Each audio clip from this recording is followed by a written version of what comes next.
All right, what's up, people? Um, Today is April 26, 2016, and marks the 30th anniversary of the Chernobyl nuclear power plant disaster in, I guess, Chernobyl, Ukraine, formerly the Soviet Union, but now it's Ukraine. But at any rate, I'm not going to go on too terribly long. I just want to do a quick video, so I'm using the webcam and that kind of thing. But just wanted to say that it was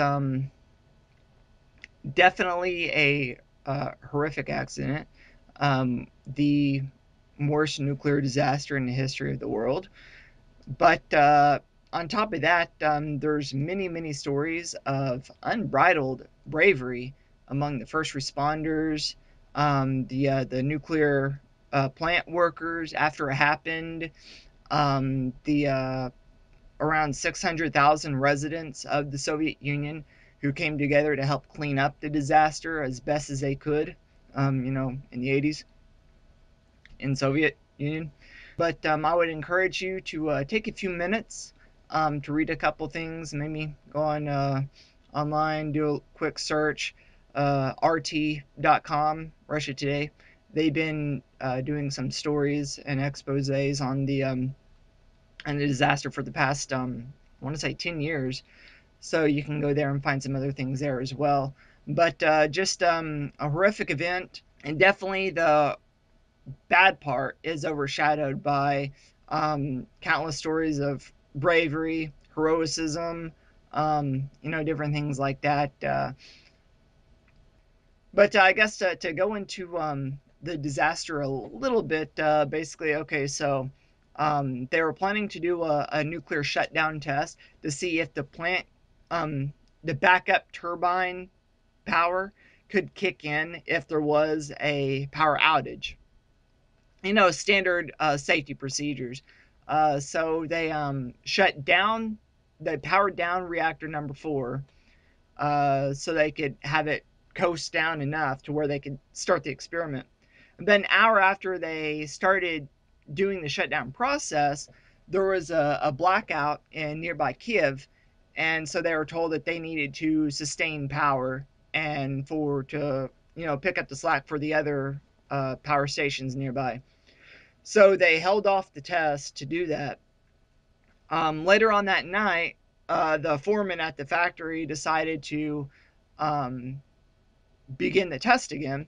So they go to re-shut down the system and all this stuff. Now, from what I read, they should have given it about 24 hours to to complete the entire shutdown process. But they didn't have the 24 hours to let it coast down. I think they started the shutdown process again at like 10 or 11 o'clock that night, and they were supposed to begin the test at midnight. And so pretty much they did not give themselves ample time to do that. And I guess the foreman is most at blame for that, for re-administering the test when he should have known he did not have enough time to do the test. Well, at any rate, so they started the test. They let the uh, reactor die down to a certain, it was supposed to die down to a certain charge. Well, it actually went down further than what it was supposed to be. So they needed to when basically you have a pool and you have rods and they go in and out like that, a cooling pool of water. And once the rod goes into the water, it boils and creates steam. The steam travels through a column to get the turbine spinning, and that's how you create nuclear power. It has nothing to do with the actual nuclear fuel. The whole entire thing is just a big wind turbine, basically. So, or steam turbine, whatever. So that's what creates the power, is the spinning of the turbines from the steam that's escaping. Anyway, they saw that they needed more power, so the guys sent the rods back in, but they sent the rods back in too quickly, and it created a fission effect, and basically it built up too much steam too quick in the containment vessel, and it just exploded.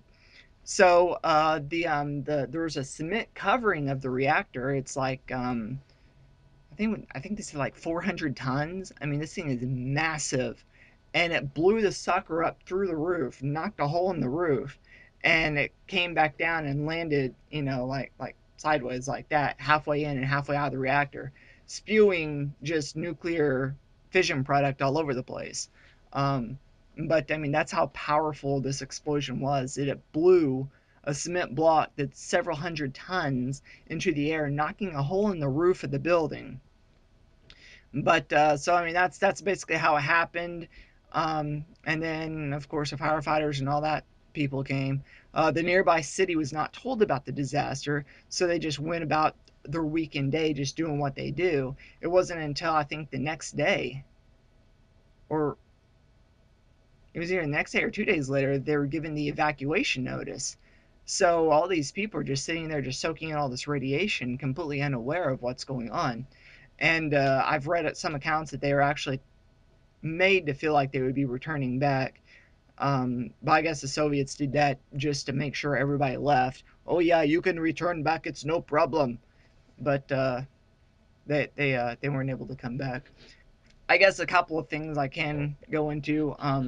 It was said that after it happened, that there were some egghead scientists that came into the factory later that morning. It happened about 1 a.m. These guys came in. They had a Geiger counter, and it went to 100 or 0 to 100 back rolls or something like that. And they looked at it, and the head scientist guy, he's like, it can't be that bad. It's only saying 100. And so, you're like, okay, if you have a scale that goes from 0 to 100, and the thing that you're measuring is over 100, your scale's going to max out. I mean, that's just how scales work. And he just looked at it. He said he saw it was just at the max setting, so it can't be that bad because it's just at the max setting. So everybody, go on in. Let's start getting this corrected. So he's sending firefighters and all these guys in to a burned out nuclear reactor that's emitting gases, into the environment, into the facility, and all that other stuff is just absolutely ridiculous. Um, but anyway, so I don't have much else to say. I just wanted to give a quick rundown of what happened. A massive, massive event in history. It's after discovering Fallout 3 in 2008. Um, I wanted to go back and start researching about nuclear um, situations, I guess. And Chernobyl quickly hit the top of the list just because of the um the story of how it happened and the bravery of trying to fix the problem, and the story of what happened afterwards. So yeah, go read some articles, watch some video, enrich your mind. Thanks for watching.